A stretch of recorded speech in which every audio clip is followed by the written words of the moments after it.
好，来看一下我们来看一的下杰克。哇，第一局就是一首杰克，而且还是我非常喜欢的一首这个联动时装，看看。来到我们永眠镇的独栋区域啊，那他脸上的话是一个囚徒，看一下技能也是带了一个插眼。对的。那这个位置的话有插眼的一个减速，而且他也是比较细节，在利用自己的狩猎本能的加速的情况下进行追击。对，哇，一个预判的误认，但是稍微封了下走位。哎，哦，这个小问是打到了。对，利用一个下板的僵直。这样也有点把囚徒给架住了。刚刚的话没有办法直接转点。对，不过他这一把是没有去携带一个快踩吧，所以说踩板的一个间隙，囚徒还是能够去拉开的。这个地方，这个里直接做了一个，对，出手了一个大误认，结果被囚徒扭掉了。感觉我们的囚徒这个走位也是非常的灵活，而且看到击球手已经来了啊。那这哦，回头下板是吃到一个抽刀，吃了一个石刀。对。这里有点被架住了，没有办法再转出去了。看，哇，这身法不停的去小走位骗掉杰克的一个误认啊。对，在误认快打到脸上的时候走位躲掉，但是得看一下击球手这个辅助。哎，再过来帮忙打一球。密码机的话，外面已经是2台要修开了。哇，2球全中。这边的话一个蓄力误认，但是没有穿过墙，稍微有点着急了。对，打到模型上了，第二个也空了。哎，电车过来，吓得赶紧往里面跑2步。对，而且现在击球手可以，哎，但这一球稍微空了一下下。了，然后这里刚好趁你球的一个冷却，可以直接把人顺利的挂上。其实这个节奏也没有很差，因为毕竟有一个人他是没有修的嘛。对，而且他现在也不能担当救援的这个位置啊。对，而且我们杰克的话，其实我觉得现在定位还是偏手椅，他的手椅还是最重要的一环。那看一下是玩具商过来，是个单化显微的玩具商。不过击球手也在旁边，我觉得人还是能救下来的。那其实这个阵容的话，他们是让玩具商带化显微仪嘛，这救人是有压力的，没有那么稳。交一个跳板过来，哦呦，这个无人也能扭吗？在天上，但是想打震慑。哦，骗了一个椅子刀啊！没错，他毕竟是想去摊一波，看能不能去逮到一个恐惧震慑嘛。这边利用一波跳板，直接是被打到一个红圈，但没关系，应该是想跟击球手再去配合一下。对，这囚徒跳下来的时候，我能感觉到他脑袋上面有一个问号，说你这个跳板怎么是歪的？哎，这一个误认，但是击球手也是防得很到位啊。而他的飞轮一直捏在手上，没有去交，这里能打下来吗？距离稍微有点远。看一下，这里想摊一个气球刀，但其实是会有点难啊。他跟击球手的身位是拉得很远的。我觉得可能是想要去压迫一下这个飞轮吧，但是这个击球手也是比较稳健。那哎，这里有一个拦截的说法。对，不过勘探员也来了啊，这个飞轮提前交出去，想跟勘探员配合一波，但没有吸晕。那得看扛刀，扛到了，扛到了。这里赶紧把他打走，不让他踩底下的一个误区去进行一个隐身。另外一边的话，勘探员应该会接着去跟的。因为勘探员的破引能力还是比较强的。直接去吸晕。那成瘾症的一个减速好像也是给到了。那看起来击球手已经开始去准备破译了，只能看勘探员能保多久啊？这边又有一个误认，这个误认稍微又有点着急了，而且囚徒手上这个电还没有交啊。这里话，我觉得杰克他有点难受啊，一直想打这种隔墙，但是通过前面囚徒的一个牵制，能看出来他是非常会躲的。现在密码机压力也很大，而且这里又被勘探员给吸晕了。现在距离比较远，想坐车吗？坐车还是比较危险的。哎，这里无人给你抽下来，怎么说？感觉这波没什么办法了。坐车好像是不太好。主要也是刚刚其实勘探手里也没什么磁铁了。对。他毕竟前面已经交掉了嘛，其实感觉最后只剩1台的一个情况下是可以考虑2个人一起来保。对，击球手继续过来，让玩具商一个人修。对，这样的话交出传送过来，玩具商实体刀，他毕竟是一个纯博嘛，那这一刀是肯定要吃。而且刚刚勘探员很谨慎啊，没有着急去补密码机，没让杰克看见。那这样的话，其实玩具商有机会牵制到密码机压好。是的，我觉得对于杰克来讲，可能现在需要去打一个拉扯的时间，或者说直接进行一个击倒，给自己一波手椅嘛，因为他的传送有点拖不好。对。哦。哎，这样的话能不能牵起来？求生者看敢不敢直接亮了。这里还有个地下室。哎呦，这里要慎重考虑了。如果说选择来救人的话，等下拖好传送以及地下室的一个手椅。而且我看勘探员是没有回光返照的，他是双台跟飞轮，所以是的说这波救援两个人出来都是有压力的。再发自己这个天赋啊，那他这个救人压力太大了。而且击球手离密码机也太远了，他压的是独栋的，击球手在是甲门 S 板的方向。这里好像是考虑让勘探员去把密码机直接亮了，然后点门了。对想了想，还是不救了，也没问题。哎，但是哦，稍微有点远，而且击球手贴了过来。那看看我们杰克能不能抓住这个机会去争一个多抓了。不过这边有个大模型在啊，短时间应该是管不了勘探那边了，就看击球能不能自己走地窖，因为我感觉他应该也知道地窖是在甲门的位置啊。就这个时候，他完全可以去打一个小雾刃加速嘛，进入到隐身嘛。不过也还好，现在的话，击球手他距离这个地窖开启还需要拖一些时间。对，得需要玩具商淘汰才可以啊。但是他有飞轮跟球，这里看能不能去骗掉了。一刀，但是只打出了一个误刃。那球是中了，飞轮在手上，这边门跟地窖都可以走。看一下击球手的选择，但是要注意，如果走门的话有传送啊。对，传送要好了。手上是有一个爆发的，其实这个爆发是有机会去击晕杰克的。怎么说？传一球有没有？打走哦，很细节的一手是，对吧？对也是会经常带哦。来了，小丑哦，啊，这个偷偷跟大家说一下，这个是我你许愿的是吧？对，偷偷跟导播许愿了一把小丑，好，也是我们最爱的一个靓仔。他这个时装的好处就是视野特别好。看一下，那这边的一个双板博弈啊，这不太好博，因为两个板区的一个。而他是守墓人，我可以不跟你博弈，但是外面的这手律师胆子有点大。他竟然站在大空地去破译啊！是他修这台密码机，我觉得对于小丑来讲是太好追了。对啊，就我来就有，只要过来你就必吃刀。而且本身律师他牵制上是没什么道具辅助的，非常白板。不过还好，他这把是一个双弹加飞轮，反正我就是怎么说呢，不怕你。牵制天赋来吧，掰掰手腕。那这个板一清掉之后啊，看一下律师怎么办啊？哦，但是跟求生者的阵容也有一些关系吧，因为外面还有一个更怕小丑的法罗女士。是的。好，但这个飞轮没有交出来。是的，那整体的接导节奏还是比较快的。那看到守门人是发的别救保平啊。是，他应该是考虑压满了，因为这个阵容的话是只有他一个化血乙嘛，而且打小丑的话，他毕竟闪现没有交。很难给到一个有效的26，主要是你救小丑很容易双倒。看一下，不过这个位置还好，对于守墓来讲，我可以在2楼去卡一下。对，外面有一个法罗女士的情况下，其实这个密码机也会破的比较快。哎，但他还是选择来卡半了，震颤想掏，但是选择撒手。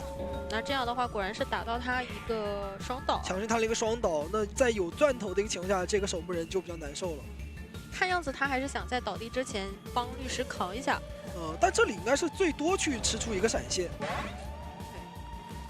这个飞轮潇洒，有点可惜了，因为本身你已经吃刀了。那看一下这边，我觉得律师可能是考虑到外面这阵容应该没有人能救他了，他拉远点。但主要是其实他跟守墓人拉不了太远了，还是挺近的。对，他帮你扛刀，两个人直接倒一起，那直接地下室双排了呀。对你没人来救的话，我两个人一起挂地下室。哇，难道要出现那一幕了吗？法罗救人。法罗说：“这活儿我不干也不行啊。”他是选择先摸，但这个人很明显是摸不起来的。是，其实这个阵容，如果我是心理学家的话，我可能会考虑带一个圈，毕竟律师跟法罗两个都是比较。容易被追击的修机位嘛。那看一下，心理学家已经下去了，人是能先扯下来，但问题是不太好出去。想打气球刀，不过小丑的气球刀还是没有那么舒服。先挂上也没关系啊，直接追出去，律师的飞轮已经交过了。这个时候就很后悔了，如果刚才我那个飞轮留在手上，是有机会活一下的。这边想打一下落地刀，哇，打中了，打到了心里面，而且守墓人这边也出铲了。那感觉就很亏，很可惜了，因为心里已经帮扛了，那这样还是会两个人重新回到地下室。是的，这把应该是很难离开这个地下室了，因为唯一的化险 A 已经交过了，而小丑又是一个手语能力很强的监管者。两个人外面密码机差的也很多，还差1台半。其实对于求生者来讲，现在最优的情况是考虑怎么走一个了，因为你这个守门人是肯定救不活嘛。对，密码机差一整台多一些的情况下，那就得看两个人能不能进行一个后期拉扯。哎，但这个淘汰进度还是有点不妥。这个感觉他是想直接保法罗走掉了，就是我自己这边倒地了，不给你打那么多的一个拉扯时间。对，提前倒地，然后进入到我们的一个计算淘汰进度的一个时间嘛。是的，是的。但是我觉得对于小丑来讲的话，他毕竟有钻头的一个加持，所以他不是很怕求生者这边进行一个自愈的。而且拥有2阶距的小丑的找人能力也太强了啊！瞬间排出来，已经看到脚印了。对的。而且法罗的话，这个隐身对于小丑来讲是完全无效啊。而且本身他也没带飞轮啊，是个弹射的天赋，感觉可以直接闪现一击潇洒终结。哦，但是现在闪现身位有点远，没有第一时间闪。我觉得他应该是故意这样闪现庆祝一下，拿下一把4抓嘛。因为对于他来讲，这一把还是比较摧枯拉朽，没有任何压力。从一开始的一个击倒时间嘛，就已经是注定了他这把会有一个很好的节奏了。而且阵容上来讲也是比较克制嘛。对，没有一个能断他节奏的角色出来。你像小丑的话，他是比较怕那种有 OB 断句能力的角色，或者说我是有一些道具，对吧？可以阻碍你这个句子有效拿刀。但这个阵容的话，对于小丑来讲，就是全部都是白板。就所有人放在外面都不太敢修这种空地的密码机啊，对，谁碰到他拉锯都是要直接倒地的。是我们这个第5人格这个求生者4个人还是要讲究些这种战术组成的，对吧？就是当你选出来的时候，你发现哎，我们好像很被某个角色极端克制的时候，是可能有1、2个角色稍微调整一下。对对对，你这个阵容上来讲，你还是不能说特别的去偏向哪一边，就除非说你就在排位里还是会比较难的。好。哇，这把是一手愚人金，直接小门一个镐子丢到木屋。看一下这边追的律师，哦，又是我们的律师。感觉律师这个角色真是选出来很容易被守住。而在我们的排位里比较吃香吧，因为它是一个大信息位，可以一直给队友去报监管的位置嘛。但是感觉像愚人金还是比较克这种走地的求生者白板。因为你不能一直绕空地，你还是要交互啊！一旦到了交互点，就容易吃伤害了。他这边已经绕了2圈了，第3圈肯定是只能拉开，换一个点位。哇，这里很细节，把交互点封住，然后自己再位移过来。哎，这边想打一个蓄意刀，但是律师这边根本没回过头啊。是的，但也是吃满了2个炸，所以说闪现好的时候就可以直接终结了。哇，偷袭偷到了，到了园丁。感觉也是我们这个愚人金的专属操作了。是的，就追着追着，我突然利用一个快速的丢追镐，然后把你的一个修机的人先打残。而且这个信息其实求生这边真的很难知道啊，因为你被追的人他不太好报，然后被偷袭的人一瞬间也反应不过来。反应不过来的，他撒手需要时间的。对啊。那看一下这里的话，不好在他们有2个化险为夷。是的，园丁这边想要直接过来起盾救吗？不过他状态差一点点啊，看一下。没事，有盾，直接掏就行了。哎，把炸躲掉一个，不过这边还是吃了一刀。肯定救下来了。交了自己的一个窗弹，但是现在感觉跟园丁有点走一起啊，所以说园丁得赶紧去换一个位置。主要小门这台密码机是被卡住了。哎，刚刚趁你说放技能的时候，我直接一个板弹，还能再多牵制一会儿。这里的话也是拖出了化险为夷时间，看看信远儿有没有选择过来帮忙吧，因为他毕竟有一把枪。对，而且主要是律师在这里牵制的话，还是会稍微压到一点小门这边的密码机。然后园丁的话状态比较差，也不敢修。这里小门2台密码机全守住啊！对，对于监管者来讲，又是一个比较优势的节奏。看样子信源没有打算过来啊，他位置很远，那可能还是守门人套个化险为夷让律师带走。但是这个救人压力感觉也是肉眼可见啊！看一下躲掉震颤，手上一直捏镐，守门人在骗，但注意淘汰进度，哇，直接掏太快了！这就是守门人的救人速度。对啊，可以说也算是对这个愚人节中手椅监管的一个克制吧。为什么咱们守墓人这个角色在救人位里面现在能排T0？就是出来的这个扯人太快，就但凡你就算有技能的话，你也比不上他这个扯人。哦，还回来砸头，不过还是被炸倒了。但感觉这个救人对于守墓来讲太成功了，因为他是个满状态。我都感觉守墓人在屏幕里面说什么手慢无，对吧？就因为我手快。感觉确实很难有比他手还快的角色了。下次抢票的时候喊我朋友 cos 一个，让守墓人啊，守墓人穿不同时装来帮你抢。对。那看一下，想守一下小门的密瓦基，不过园丁其实是有机会被压在这里啊，因为状态很差。他是现在这个第2手节奏最好的一个点。那外面这个幸运儿的话，可以说是全负荷，对吧？又是强又是球。然后因为刚才守墓人的一个无伤救人嘛，所以这把的平局面还是很大的。他们也有及时的去兴起啊，而且园丁刚刚其实还有个盾。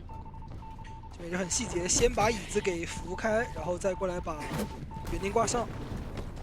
园丁提前拆也是拖了一定的时间，那这样让最后一台密码机等挂上以后，已经是50多的一个进度了。对，而且他也没有办法去守大门，因为这边小门的密码机也很多，对残留，所以说他只能去打一个手椅。这把的话，对于双方来讲都是比较倾向于平局吧。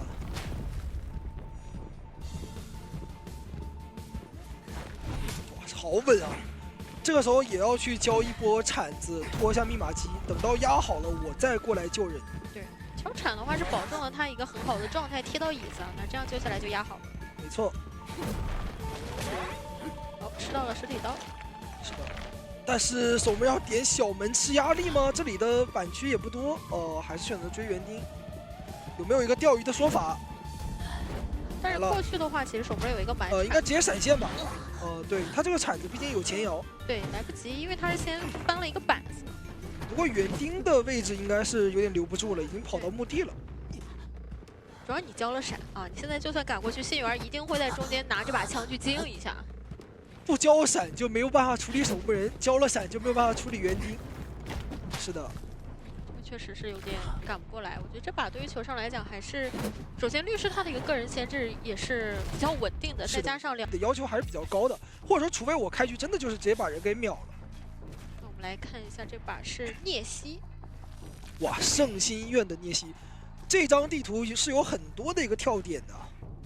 好，这个是勘探员，而且果不其然，勘探员是一手双弹飞轮。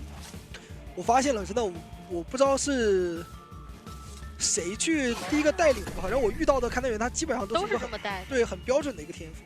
那感觉现在是要换一下目标啊，因为前面的话是没有占到什么便宜，这边是个幸运儿。直接选择一手躲猫猫化身，哎，但是这个带小黄的头露出来了，哎呀，叫你排位的时候不要选太亮的时装。不过好在他手里的道具还是很舒服的啊，一把枪，半颗球，而且他背靠医院还是比较安全。哇，直接开枪。对，那这样的话就能进入到医院了。对的，再交出自己的一个弹射。但是我们监管者玩家就是乐观，对吧？我被开了一枪，我还有心情放烟花。也稍微会干扰一下对我的密码机嘛。想换。这个跳点，哇，好帅啊！游龙。对，我觉得以花家的视角，我都走开了，怎么突然聂西跑到我脸上来了？然后他刚好是卡住这个房檐的极限高度，然后进行一个2段跳。不过画家这个角色嘛，就是越后期越厉害。这一波他的画是能够画出来了，而且你的一个技能是插眼，没有太多终结能力。主要是他的一个窥视者的话，在板区博弈厉害，在这种拉点的一个局势下就比较劣势了。要不要放话打断吗？哇，还是没有打到这一刀。那这样的话又回到医院里去了。他刚才真的是差点天秀了，背身躲画，然后出刀。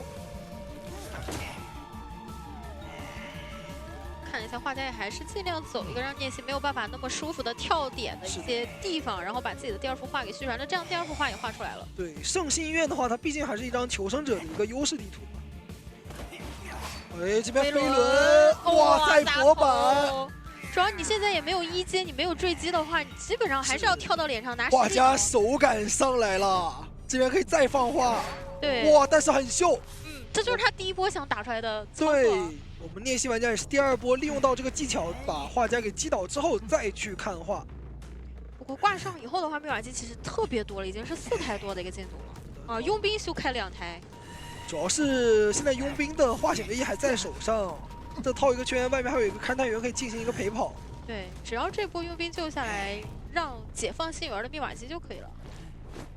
哎呦，这边插眼的话，直接偷下来了。而且无伤救画家很赚，他的淘汰进度是不会累计的。对，也不会存在说亏损啊。这样的话，佣兵一会儿的救援是更没什么压力了。对，这画家第2次上关还是第1次的淘汰进度。那这样子的话，只能去打一个控场了，打掉佣兵的一格状态。那感觉还是有点治标不治本啊，因为不然的话就让佣兵过来修，再换一个满状态的人去救就可以了。除非他现在能把人去击倒在一个遗产机，不然的话就比较难打。他是想去换这个节奏，但是求生防的都很好呀，及时的两边拉开了。对，感觉我们这个蛋小黄确实高手标配啊，虽然说他有点亮，但是他好高手才敢穿这么亮，是吧？他好能溜呀，对不对？他好能溜。的。那看到佣兵已经接手了，续刀放娃想挡刀，但是这边慢了一步，没有把监管者去卡位到外面。这时候勘探员再过来接班哦，给吸下来了。那这样打一刀密码机压好了。哎，但是我们的星儿是没有回光返照，回光返照，勘探员也没有，你这个时候要小心哦，不要2个人都被击倒了。哇，3段跳，这里是有机会去把勘探员留住的吗？续刀哦，但是提前触发了这个。现在不能交插眼了，他这个技能要留着切底牌了。哇，漂亮！抽到了，但另外一边有人去摸了，所以说星源起来了。他只能选择回去再管一手，因为大门是肯定开了的。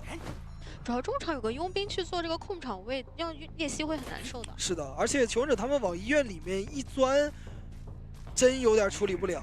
对，反正勘探员那边也是有自愈的嘛。现在只要去等勘探员自愈，然后往小门走的话，这一把是大概率能打一个3炮。对，主要是信源他也不是上挂飞，他甚至都没挂过。对。哎，这里想抽一下星源，但是他有飞轮，直接木压，怪不得站着不动，大心脏啊！那这边还能牵制啊？翻出去的话能牵制很久。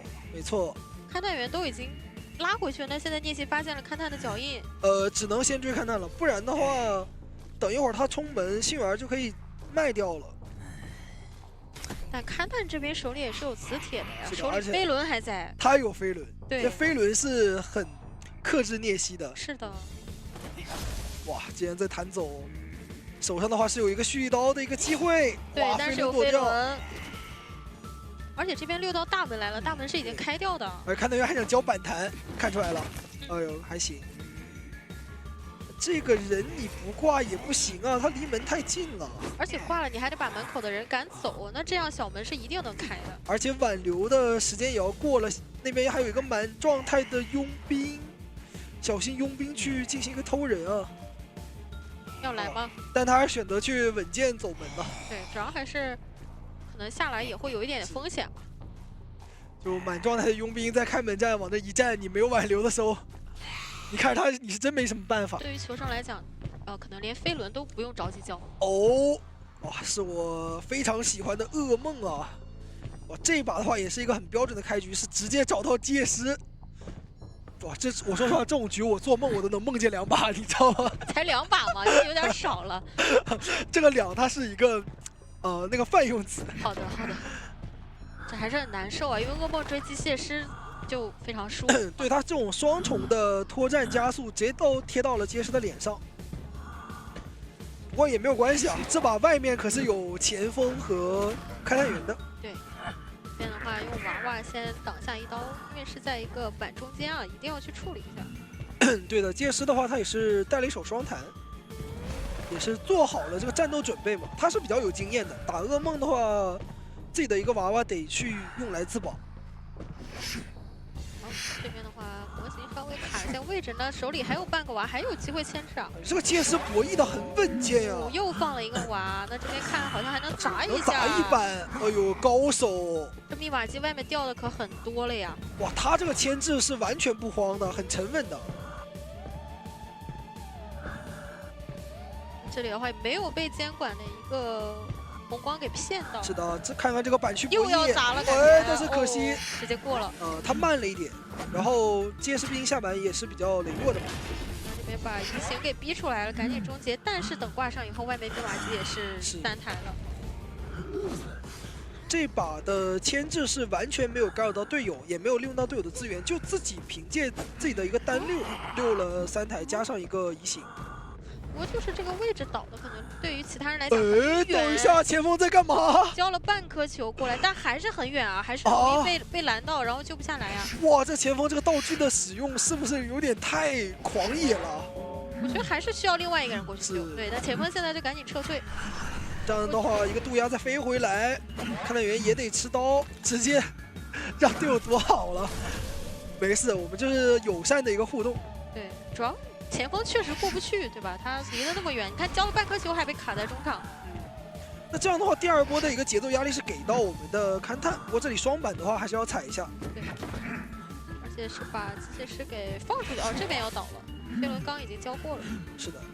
但有个尴尬的点是，前锋跟机械是半状态啊，而且他们得去找一个地方进行一个调整啊。对，但是我看刚刚的方向的话，2个人完全是一个对角线啊，一个在小门，一个在2板一窗。因为噩梦的话，它毕竟不是一个手椅监管，它是一个控场追击的监管。他要打中间你们的一个状态跟时间差。对，他随时可以去外面进行一个拦截，或者说我换节奏的。对，你看如果又拦截到了杂技，那这个人就会有很大的一个救援压力啊。不过他手上那个渡鸦是在冷却，椅子面前没有渡鸦，所以说这个人还能救。而且还带了一个化险为夷的。是的，就他这个本身凝视的这个机制也是比较好用嘛，就不是很怕被杂技所技能。我们看到前锋是贴过来了，我觉得他是想找人摸的，应该。我觉得他这里可能是想撞救嘛，但是你要小心啊，因为噩梦他是有可能会带手底牌，他技能切一个兴奋，你这个人救不了。好，这边想直接传过来打一下机械，真的没办法，因为刚刚所有人都在角落的一个位置啊，现在机械真的就一个人半状态也调不了。那这一局对于噩梦来讲，他就发挥空间很大了，对吧？我可以全场进行一个控场游龙，到处进行一个追击拦截，已经进入到他很舒服的一个状态了。等你那边调好状态，这个机械师都已经飞了。主要是你救也救不到了。对，然后另外一边修的那个人也不踏实啊，他半状态嘛。说实话，一旦这边的人被发现，可能直接进入到一个4抓了，因为密码机也不够嘛，而且外面都是残状态。对于一个2阶噩梦来讲，我这个追击能力你还是比较难顶得住的。哎，但他很稳，他是觉得可能是有人过来去偷一手啊。对，那这样的话等于是自己断了一波节奏，还行。对于求生者来讲，他们是可以去补状态，然后拉扯一下了。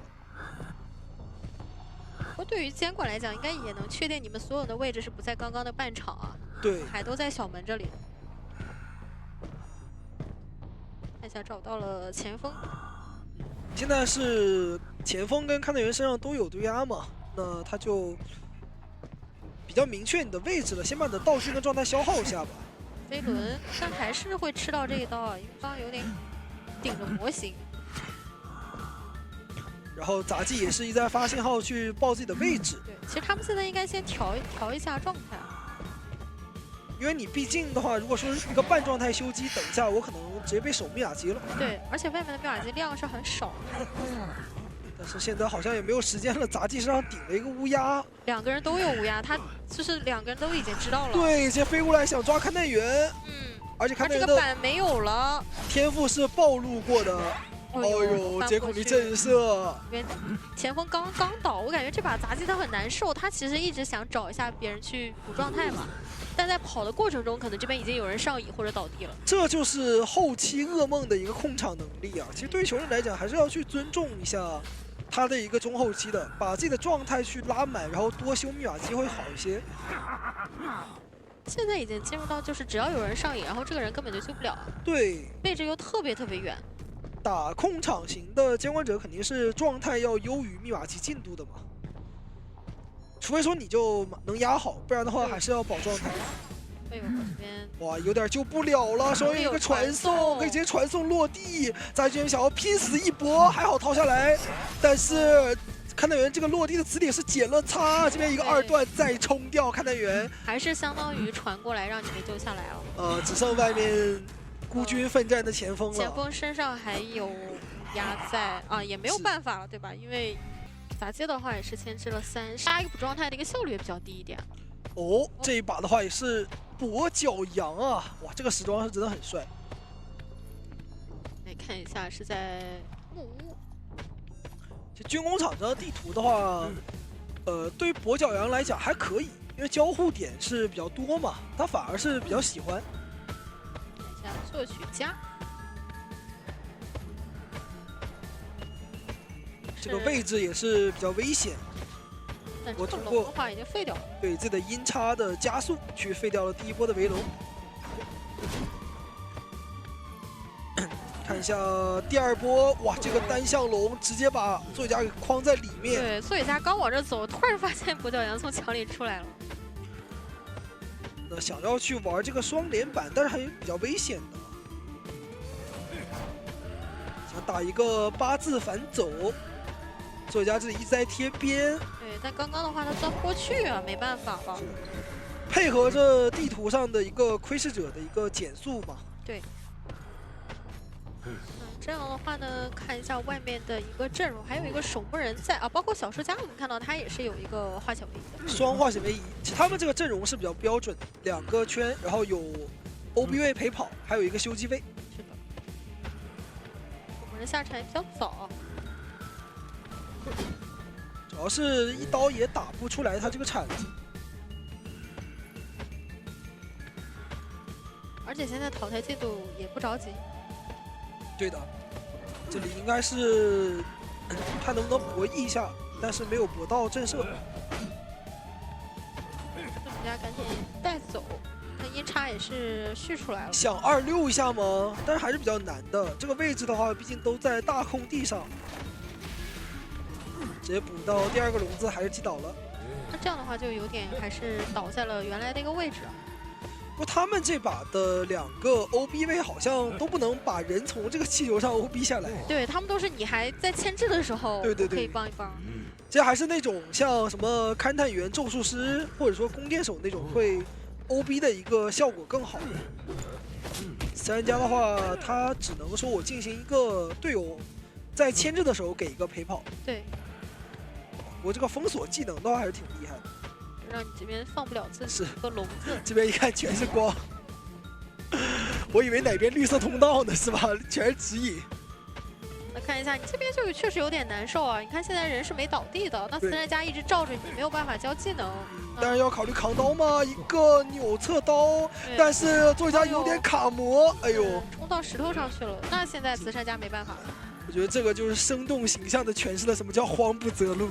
就我牵制的时候也经常这样，经常卡在那个模型里面，就很急啊，对不对？对，又要看监管，又要看前面的路，旁边还有队友。那这样的话，其实对跛脚羊的话，我挂飞作曲家，我能直接把慈善家给挂上，外面还差一整台密码机，守墓人还是个半状态。这个节奏是非常不错的，因为我直接把第2个人挂上，然后你这个密码机也不好修。对，你休息的这个人毕竟是半状态，我随时都可以过去切个传送啊，或者说交围龙直接去抓他。看一下这边的一个耳鸣，应该是马上就排到了。我这边有一个很远程的一个换位，直接交出自己的一个输液。对，但主要对跛脚羊来讲，他也不太怕嘛，我还是可以马上的回到椅子跟前。对的，这个救人还是比较早。 那现在的话都没有一个满状态了，还是比较危险的。对，因为主要慈善家这边的话不太好牵制到密码鞋给压好。慈善家的话，这个角色的近身作战能力还是很强，一直在这里去封锁你的技能。但还是会比较难，而且这一波就是刚刚讲的2次上椅之后。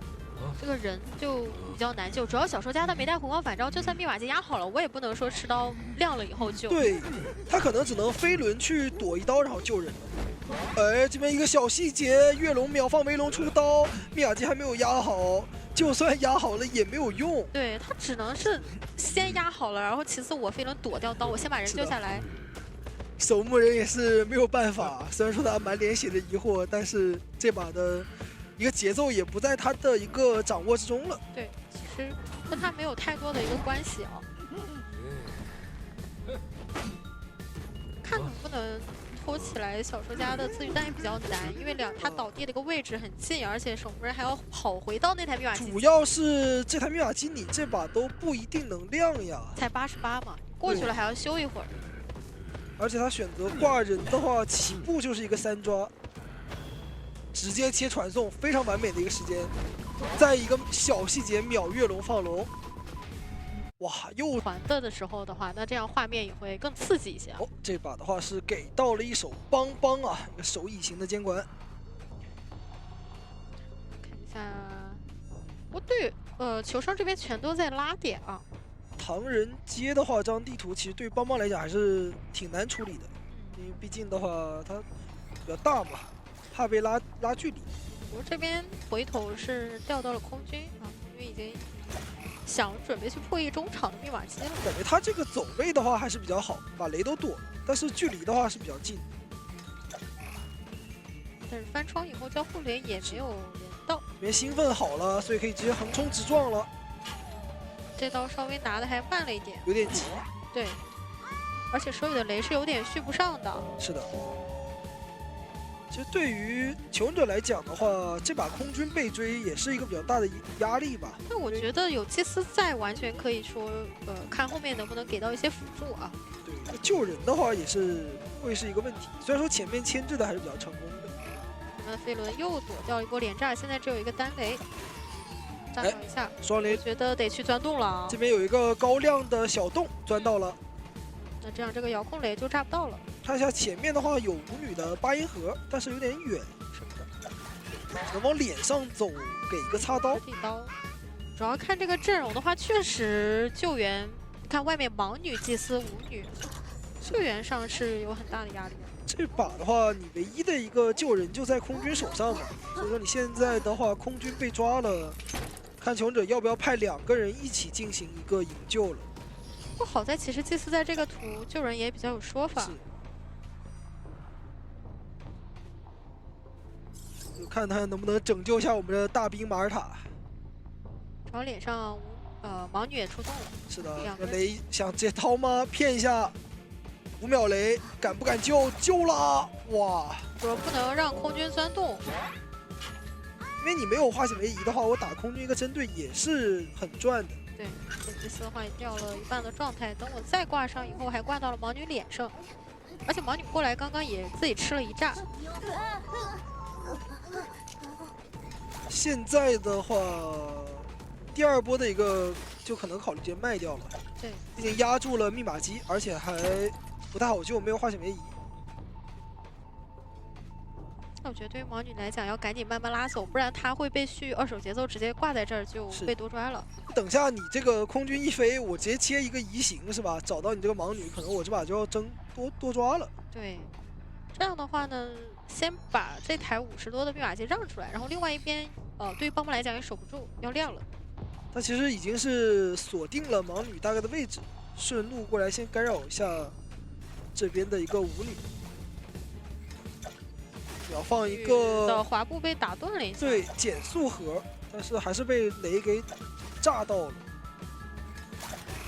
哇，这边还好有个飞轮，而这样的话是让盲女再回去修那台大遗产吗？可能想要去底牌切一下传送。不过他最好还是尽量打掉外面的状态，不然的话等传过去，其实这边。他还是有机会去救援一下的。对，而且外面的话也是有一台比较多的一个密码机的。对，盲女她整体状态也不是说你过来我就会直接被击倒，她只要去给到一个插刀，还是能牵制起来。另外一边是2个人一起去破译，他好敢操作，直接是一个反向下板交出了一个板弹。而且在你踩板的时候敲了一下盲杖啊，那这样我感觉他一个人就完全可以溜到压好。是的，尤其是你传送刚交的一个情况下，其实队友就可以考虑直接亮了。对，亮了去点门。毕竟盲女的话，她是没有携带回光返照，那邦邦的话，他也没有携带一个挽留，就彼此。对，而且对于盲女来讲，我就在大房不走了。没错。飞轮但是交的早了一点点，不然他躲掉的话，能看到祭司是会给他去打动的。对，监管者这边应该是预判了，用这个遥控雷去骗出你的飞轮，然后在第二时间把你击倒。这样的话应该是平局。是求生者他们也比较希望能够见到一个平局吧，因为这把确实，最终的话还是被遥控雷给击倒了。哇，小提琴家，这个可是怎么说呢？千场不遇，一遇千场。来看一下啊，是军工厂。一般这个排位里面碰到的小提琴的都是顶尖高手了。这个阵容胸肌位比较多啊，像法罗跟机械啊。对，而且这把的话直接逮住了机械师。其实法罗也在这里，对，两个人不知道为什么都在这儿。法罗 cosplay 一下冒险家，第一根弦选择拉掉。哇，机械师这里的身距已经很近了，下一根弦是很有可能直接被命中的。哎，想拉娃娃结果失误了，再回来走路打一下娃娃。而这样的话，给机械拉开了很多的一个身位，能直接转到木屋去了。等于说他浪费了自己一波时间，然后，又去给了一个擦刀嘛。感觉他刚刚想本体娃娃都拉到了。对，就打一个奇迹线。哦，秒弦，但是剑师的一个走位还是比较灵性的。那这个板不踩也比较难受，想换一下守墓人。是，感觉这个小木屋里的不好追，这个小木外的好追。但其实守墓人下场的话，他位置速度也会快一点啊，所以说很有可能也把你的弦给躲掉。而且他还有一个震颤的一个位移嘛。对。我这里的话是选择用擦刀把它打出来。那感觉就是想打一波手乙了，可能我前面追的会慢一点，但是你们唯一的化险为夷，如果是只有守墓人带的话，这根线熟练度就显现出来了，直接把它拉出来。但主要是园丁也有个化险为夷。就看守墓人这边他能牵制多久吧，因为外面毕竟还有一个法罗以及一个有半个娃的机械。对，所以说这个密码机的话还是比较快的。哦，一个线头把这边守墓人给拉倒了。园丁过来依旧的话，感觉也没有什么问题啊，有飞轮有盾。其实感觉对于求生者来讲的话，园丁去套一个化险为夷，让守墓人倒角落，这把密码机是很有机会够的。这里稍微干扰一下娃娃，看看小提琴家他有没有什么手椅上的一个发挥。这边还是比较早的，拦到了园丁，把盾给逼出来了。是，这里要看一下飞轮了。哎，有压力，被拉住了，能救吗？救不了了。哎呦，这就是他的节奏点，我把你们稳就位给挂椅子上了。对，他想飞轮木压一下，结果没有按出来。园丁的话，这一波没有救下来，确实是给到一波大的节奏啊。对，那机子是完全不够了，因为本身娃娃的机子是被压住了嘛。主要你这园丁带盾都救不下来，你总不能让法罗救下来吧？但是法罗现在有点骑虎难下了呀，我不救也不行啊。他只能利用自己的隐身时间去蹭一个插刀，把这个人给掏下来。哎，想直接掏吗？有点难。娃娃也来，娃娃也来，那有机会。对，但是有二阶，怎么说？哦，扛了一刀，还好是扫到娃娃，而且帮守门人挡下一刀。对，那这个时候得赶紧摸园丁，跟园丁进行一个调整。然后守门人就赶紧离两个人远一点。哦，走位躲了一下，再骗无球洞，再拨板，骗了一刀。哇，这一手守墓人向死而生。感觉守墓人经过这一波救援之后。是，对吧？牵制的就更加自如了一些。就守墓人打完，手机屏幕开始冒火，对，已经燃尽了。既然这把我已经没有救人机会了，那我不如在牵制上啊，已经燃尽了，好吧，做出点贡献。而且这边还有一个小伏笔，园丁把这个椅子给拆了，这里再多拖一个5秒钟时间。是的，外面的密码机差的不多了。不过现在小提琴手里的技能也好了，看一下他怎么样出去管。但是刚才的话，第一波手椅打完是一个多抓举，现在就是有机会平局。而且这里是把他骗过来了。哎呦，传送落地，法罗用生命去把这台密码机给点亮。那这个时候只需要机械师完成一波救人，园丁那边补密码机是够的。对的。但是感觉我们的小提琴家好像有一个地下室，想了想还是不挂。园丁已经贴上了，就得但是机械师的位置很远，如果他在外围被拦到，还是有可能。而机械师摸的这个道具的话，感觉作用也不大。感觉他现在摸个位移好一点。对他一手一个魔术棒，直接亮了。觉得你不救了，交了船，但是两个人都没贴门啊，还是需要有个人在中场卡一卡。不过毕竟小提琴家他是一个腿比较短的监管，他的赶路能力比较差。得看小门点上了没有。那边的话还没摸到，刚摸到，这个时候好像听到了杰斯的耳鸣，用音符过来去干扰一下杰斯，看能不能给他打一个减速。感觉我们的杰斯是有点走不掉了。对，主要小门的话也不支撑他一直冲就能走掉的，有点在劫难逃的感觉啊，这个位置。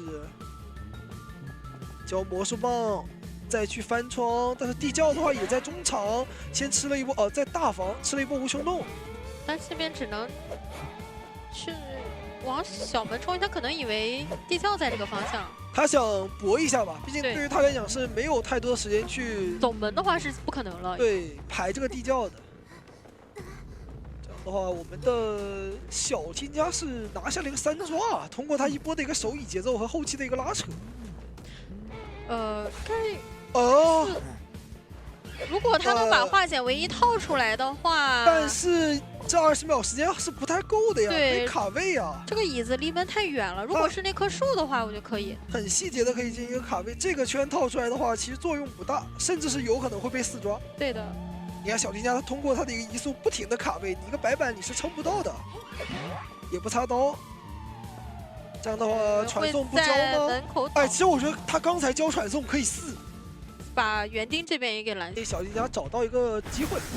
哦，来吧，永眠镇的博士，博士这边直接开局5秒钟拿到1刀，我的天！好在他是有个香水啊，香水真的是牵制博士比较有用的道具了。永眠镇可以说是博士的强图了，这样地图牵制博士的压力是很大的。眨个眼。幸儿的话手上也没有道具，没有任何的一个时间去开箱子，那么这个第1刀也是，就等于第2刀了嘛，第2刀也是非常快了。哎，这边交了个反弹，绕回来，主要是你跟博士拉点也不是很明智啊，这边直接跳 PP 到了。而且这个时装的手感是非常好，不管是他的一个跳 P 的动作，还是视野上来讲都是不错的。看一下中间是木偶师通缉到了他，感觉可以给中场给到一个插野，然后去换一些好追一点的。这边勘探员，哇，就这个阵容感觉博士非常克制呀，这勘探员、幸运儿完全都很难溜的。然后幻灯师、木偶师的话，也可以去骗一下他们的道具嘛。直接一个震荡，哇，熟练度太高了，这边太窄了。刚意识到他要震的时候，已经来不及了。老博士了呀，这一手。看另外一边，幸运儿才刚被摸起来啊。是的。到了幻灯师的位置。外面不明真相的这个队友，还以为是我们的求生者失误了，其实是我们的博士操作太好了。哇，这边也直接 P 上2了。对于这个地图已经非常熟悉了。感觉这里幸运儿也很难牵制出来很多的一个时间啊，就是感觉最多去溜2个冲刺嘛，因为有能量涌动的一个情况下，其实你是很难去拖够这个时间的。哇，先震到你不能行动啊，然后直接冲过来，那他已经是2倒了。他这个操作太华丽了，说实话，他这个博士玩的太华丽了。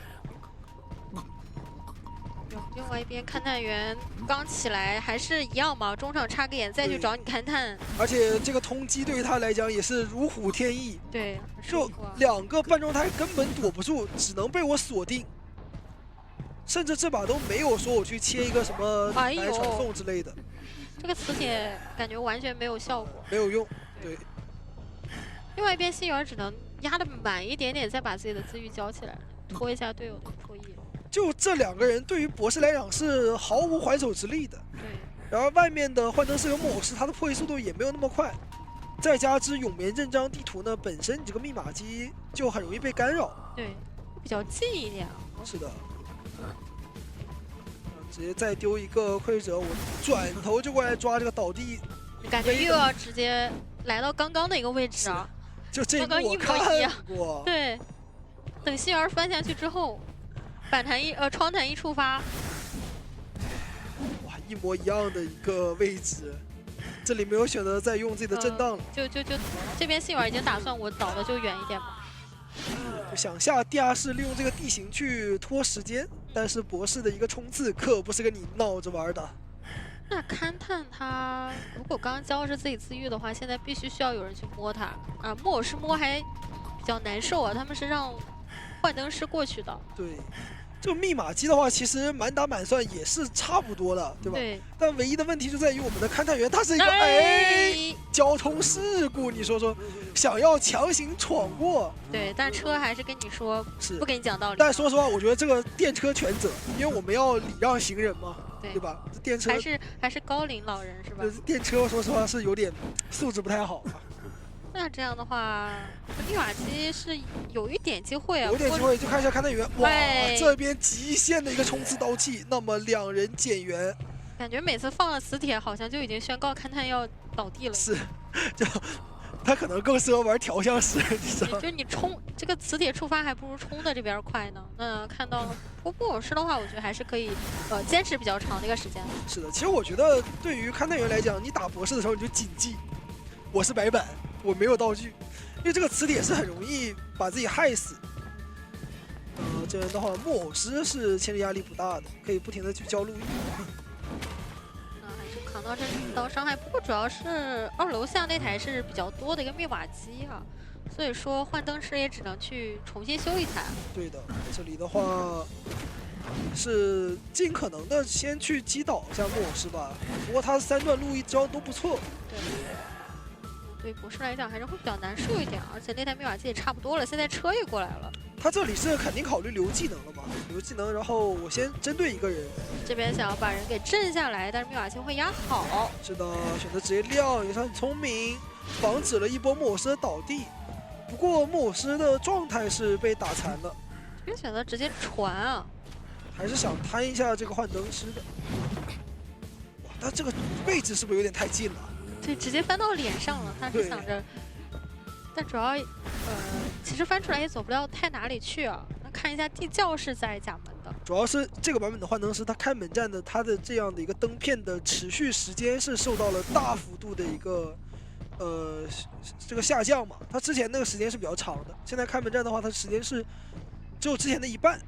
所以说你这个开门战的时候就比较难牵制。哦，这里看到木偶师呢，换的是没，这好公平的电车呀！哎呦，原来是错怪你了，电车。那个人也中了，还有双喜临门，我的天哪！哇，我感觉这把电车才是 MVP 啊！说实话，这也证明了在我们这个第5人格里，电车哥他是公平的。是的，他从不会说很无端的，我就偏向于某一方，永远会在后面给你还回来。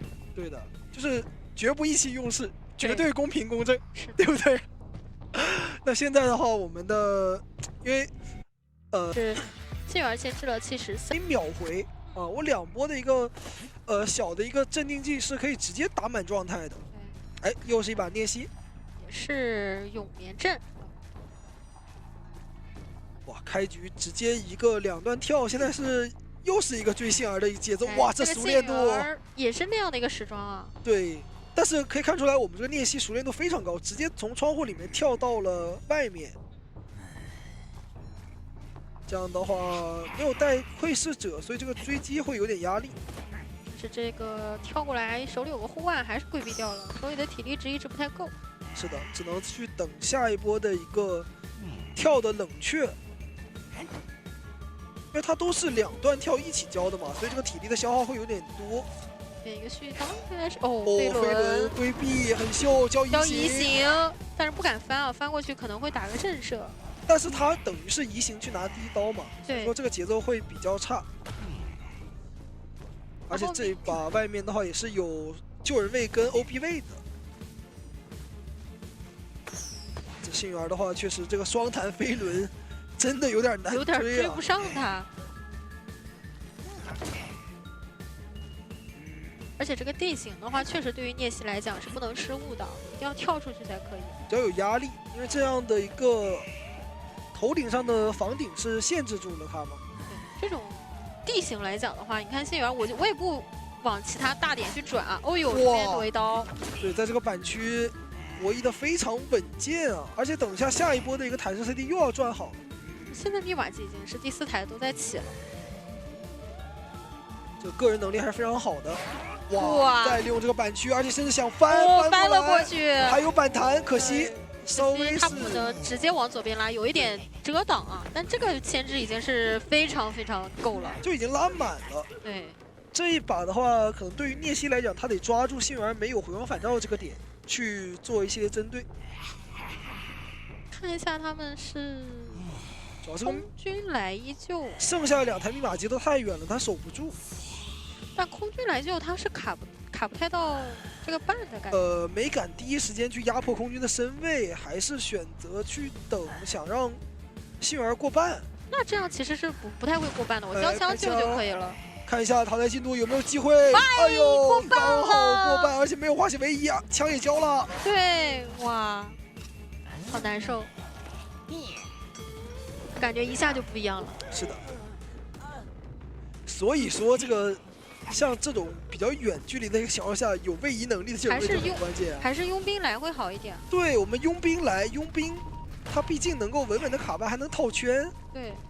可能是他们想把化险为夷留到第2波去用嘛，因为那个信源没有回光返照。对，但是比较可惜吧。唉，有的时候就是这样，计划总是赶不上变化。对，主要还是空军他面对聂西这样的一个位移型监管，他有点难受。那就外面再重新开一台满状态满磁铁的勘探，应该牵制起来压力也不会特别大。别说他这把追这个勘探员，可能就觉得你也可能是没有回光返照。回光返照，对。这样的话，等一下我去击倒你的时候，开门战我就有一个争多抓的一个面了。哇，你看到他这个跳的还是非常好的。哎，我觉得感觉的差不多了，已经对于这个天赋上。哎呦，一个抽刀，那还是能挂起来。终于是开出了自己的2阶技能，他都不着急过来牵人，先踩个板，那边也是不惯着了，对吧？我赶紧亮了，因为怕什么呢？你这边挂上人之后打一个针对，毕竟现在佣兵满状态，还有护腕有化险为夷的一个情况下，是不怕你进行一个控场的。但这边如果把佣兵先给逼出去的话，空军那边就会有点尴尬，有点危险了。对，佣兵一定要回来，哎，他这个没弹进去，那他只能走了。那这样的话，空军很尴尬呀。是的，由于这个勘探员是一个1挂嘛，对，所以现在空军的位置就比较尴尬。要被看见了，被看见了，那感觉很难走。哇，这个局居然是一个3抓，直接切了一个巡视者。是的。这样的话，被狗咬的情况下，这个空军要怎么走呢？哇，交飞轮，但是没有卡掉。对。哇，这个局竟然完成了一个。佣兵他那个护腕没有弹到点位里，对，不然的话他在这边拖一会儿时间，其实空军就可以去考虑救人或者去点门的。哇，这把是一手鱼女啊！军工厂直接来追到我们的一个医生，也是刚才我们有说过的，这个版本比较热门，大家比较喜欢选的这一手。但感觉的话，活到了一个板子。对，有盲女的一个阵容，你去追一个医生，是不是有点小亏呢？可能选点离盲女特别比较远。不过这个医生的基本功也是非常好的。对。感觉不对，感觉这个医生是高手，选择控场。对。到现在都没达到1格状态啊。这排位的时候跟我们就是看比赛的时候不太一样，因为我们排位有信息差嘛。对。所以有的时候感觉出来手上这个人他是高手的情况下，可能就直接选择换人了。哎呀，这里好可惜，闪现没好，闪现差1秒。我觉得求生者是算好了，就看着自己的飞轮也算了一下。刚才如果说晚1秒过来的话，等一下震慑了，是吧？对，那节奏就一下就续上了。是的，这个闪现还是不太乖呀。哎，这个滑步熟练度很高。对，那先闪开。但是对于舞女来讲，我可以再回到中场的一个减速盒。毕竟舞女也是比较克制舞女的嘛，所以她这个盒子是放的比较分散。前面有一个短板的博弈，不过地上有一个减速盒，还是能拉扯。那得再等一个自己的。哎，这里是水圈没有出去啊，还是被包满了？因为一直在里面动的话，鱼女不出刀也可以啊。这个水汽是在上涨，就是他的领域伤害。那这波救人主要骑士看下来是比较克制鱼女的。对，但他也没关系啊，他有这个容易共鸣就可以。对，他等下过来直接预测一波普攻，然后救人就可以了。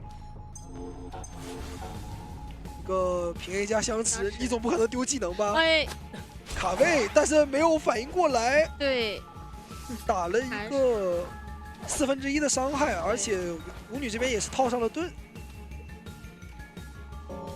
那现在对于舞女来讲，她就是很难带开这2台遗产，一个中场，一个人皇，一直是他们前面的小遗产。主要是没有化险为夷，这个阵容的话，大家确实是比较脆的。如果有一个化险为夷的话，可能都会好一些。所以说，对于舞女来讲，我就一直围绕着这2台密码机打。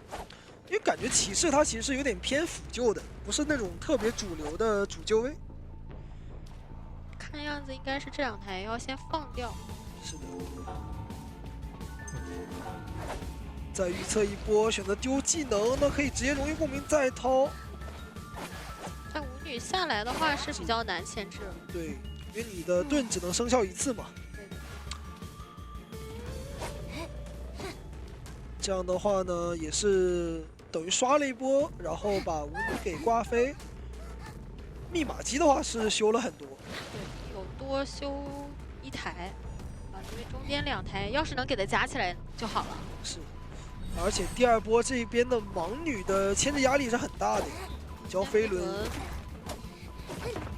但他选择进入到这个板区呢，也是比较危险的。先要搏一下，对，板后一直的博弈，哇，搏得很好。对，那就成功化解了。因为这一波下来的话，拖出了很多时间，身上的水汽也没有涨很多啊，要带走大房这边那个位置了。对于女来讲，这把想要赢的话，难度还是比较大的，还是一个闪开。他得抓盲女没有回光返照这个点啊。是，但他毕竟张狂，也是想过了嘛。对，所以知道你没有底牌，也是比较难去争一个多抓吧。哎，现在所有人都在脸上的话，我觉得对于女是个机会啊，因为你们很多人都没有时间去贴门啊。求生者是想抢大房这台87的密码机，但是中场只有42。鱼女这里通过自己的一个水汽也可以去控啊。怎么说？2个人一直抢，反正有医生能补状态，不管了。骑士先把人救下来。是的，这里的话想要打一个后撤刀，骑士选择强开。这样的话反而是把没有红光返照的盲女给放出去了。好像2个人都没有，都保护住了。对。盲女这边的话，一个小短板还是比较难活的，直接被击倒了。另外一边的门太远了，因为知道你的人都是在脸上的，想要去点到小门的话是需要花很长的时间的。是的。这个时候鱼女还有2段的一个冲刺，看她能不能去抓一个3抓灭。不过骑士其实是在卡中场啊。对，骑士这边是一个反绕。对，如果说你真的是彻底不回去的话，好像这个人是能救下来的。对，感觉是可以救的。毕竟骑士可以远程救人嘛。不用贴到椅子上。骑士他这一手从大房地窖点的后面绕过来，确实比较老练。哦，又补到了一个砸板，那拖出来的时间就更多了。大门那2个人基本上管不了。兜兜转转又要回来抓这个高手医生了，看一下，这个位置是大空地还是击倒了？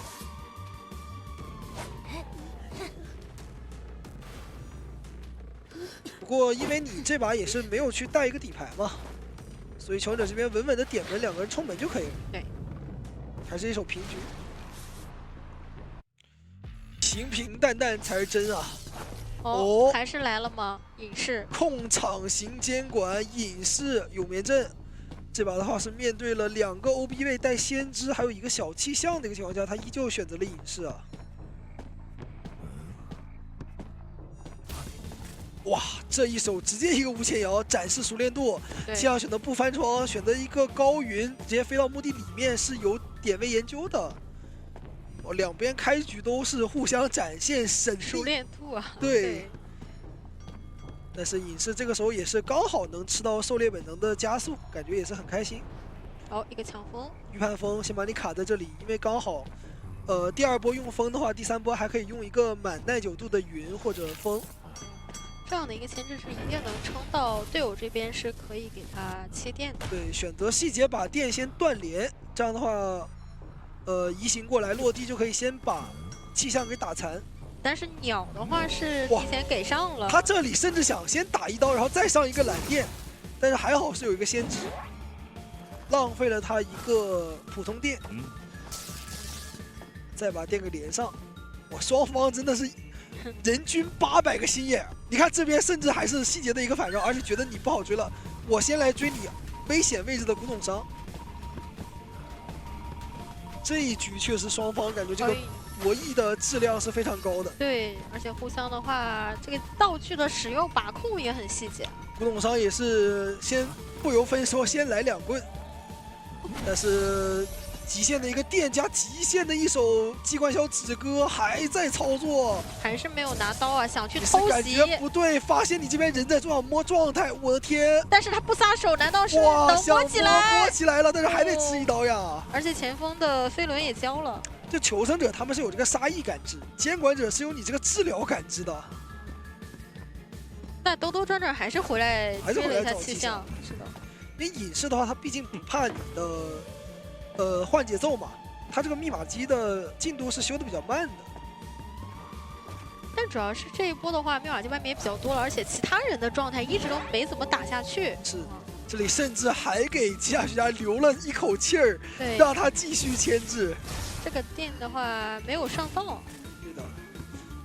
不过求生者等下2个人是要吃一个溢出的伤害了。哎，先知刚交了飞轮，这波前锋帮撞，直接交球拉开身距，第2个移形都好了。但是前锋自己也不能吃刀，自己吃刀气象要倒，拉了大半颗球再跑，隐士说：“哎，人呢？我那么大个前锋去哪儿了？”还交了移形过来，这是先知。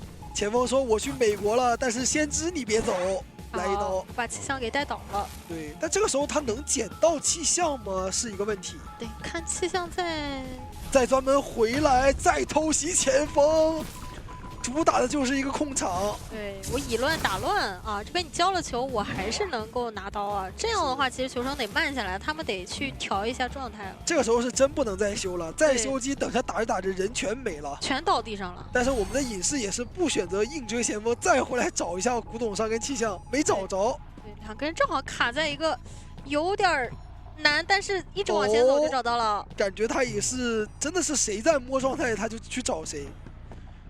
经验很丰富啊，他的一个找人。我那边的车上放了一个蓝电，但这波的话是没有选择再换连电，又是一个无前摇，但是没有命中。对，这2波电都没有给到。的古董商这里还有一个飞轮，但是没有交出来，而且队友还能帮扛。是的。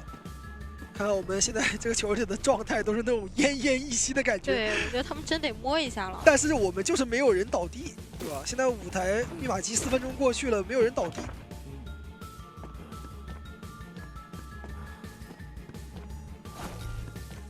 已经跟气象是在上了，骗这个飞轮啊。但是古董商他的博弈是比较求稳的。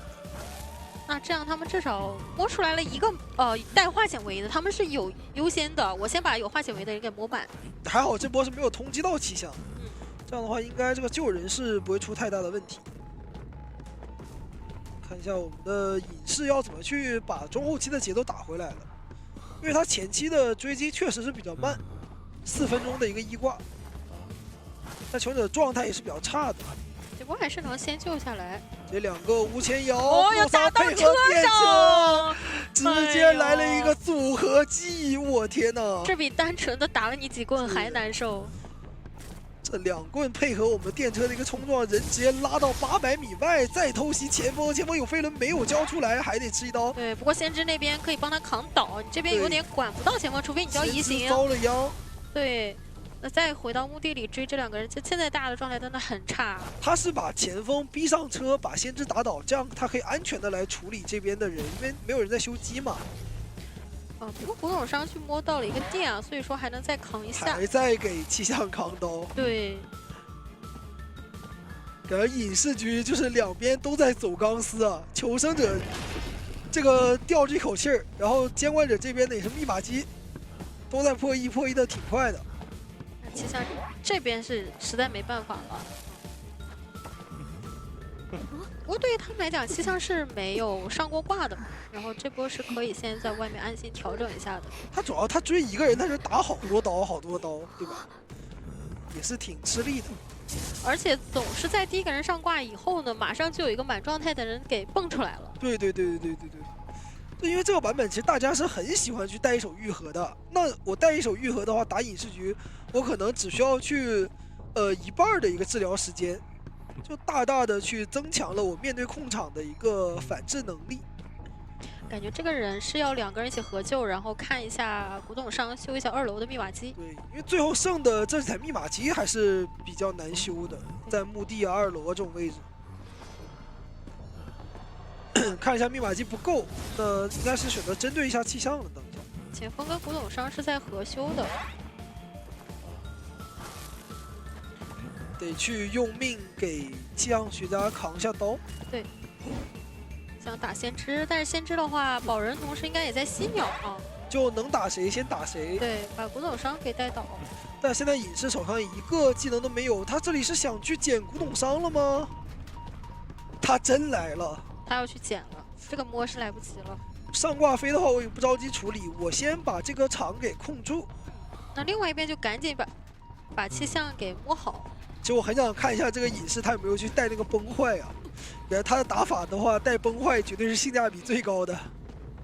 这边前锋手里的球也不多了，先拉走这个点位，手里还有个飞轮，再临过来，飞轮躲了。但是还有第2段电，这边前锋也要倒，手上可以用移形去移回来。选择走路的话，这边是不是可以选择一个无伤涛啊？对，无伤涛再接着跟。而且古董商还有一些道具。对，先击退，然后让队友跟自己的位置更近，可以互相先进板。对，这把这古董商的一个道具释放可以说是相当之秀啊。对，那密码机很多呀，你不太能生追，所以说管一下。那其他人赶紧修2楼了。短短的1分钟内，他竟然抓了4个不同的人。但是先知这里好像倒不了，因为他们摸上了电。对，我摸了个电还能扛到，那这个移形还得交，他又在控场了。不过小少这边意识到了，移过来2个人都跑了，那先知有可能去修墓地那台。再跳过来，两边密码机都80，状态全残。古董商有上挂飞，对，2个全都是上挂飞，一炮双响。但是这边密码机也90了，哇，这个局势太焦灼了，应该是能量的吗？现在古董商怎么感觉？98、99啊，还好开了，但是古董商的位置也是比较难，而且先知会被带倒啊，而且但这刀空了，应该还是没可以倒，对，先知那边也要被带倒，他可以顺便先连一个门，让你门开得慢一点，这样的话，其实刚好最近的椅子就在先知那边，他把这个人一挂刚好，先知走不了的，他压的是墓地密码机，看到先知，对他走不到哪儿去的。主要是墓地附近，它也没什么柜子可以去消，它只有那个2楼下有一个柜子，所以如果说前锋72秒，哇，有可能会消掉。来看一下月亮河，是一把使徒安，感觉今天月亮河好像是第一把，对，出场率还是没有那么高，像我们永眠镇是出场比较多的。看一下他一开始的选点，应该离想追的人还比较远啊。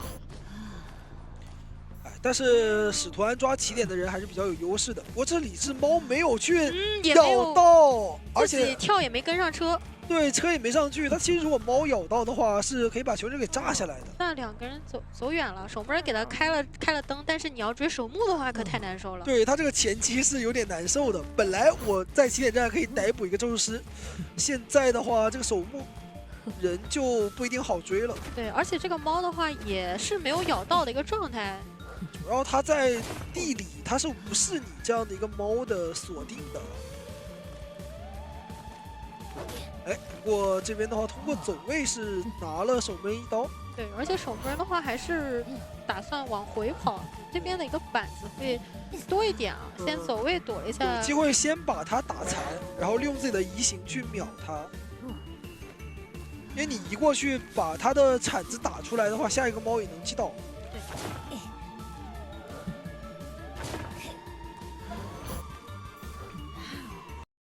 快踩就是不一样，压力很大，是不是？这样的话，等你的猫快咬到的时候再去下铲，啊，再用震颤去出土拉距离，很细节。那还省下了自己的一个道具。对的，他这个铲子还有机会再去交一波，是他第一波的时候就可以这样去操作了。哇，在极限的一个眩晕板，但这边来不及下了。还有是快踩。假如这里是慢踩的话，守墓人他就有机会去下铲。对，那下铲就是下一只猫的事情。哎，你发现我们这个使徒安应该是真爱了，这名字也是使徒安。对，我现在还是出现了个问题，就是把稳救位给挂上了，那可能这个救援上会有一定压力，毕竟使徒他也是比较偏向于手蚁啊。看他的一个十字架的一个时间的把控，能不能打出一波 AVA？ 对，玩具商从天上飞过来，感这个救援压力还是很大。这大猫完了，被踩中。以前还有一只小猫，还好那边是有人补位，但是守门人要过半了呀，看起来交了飞轮还是过半了。好像我在永眠镇看过。那要不先补救了？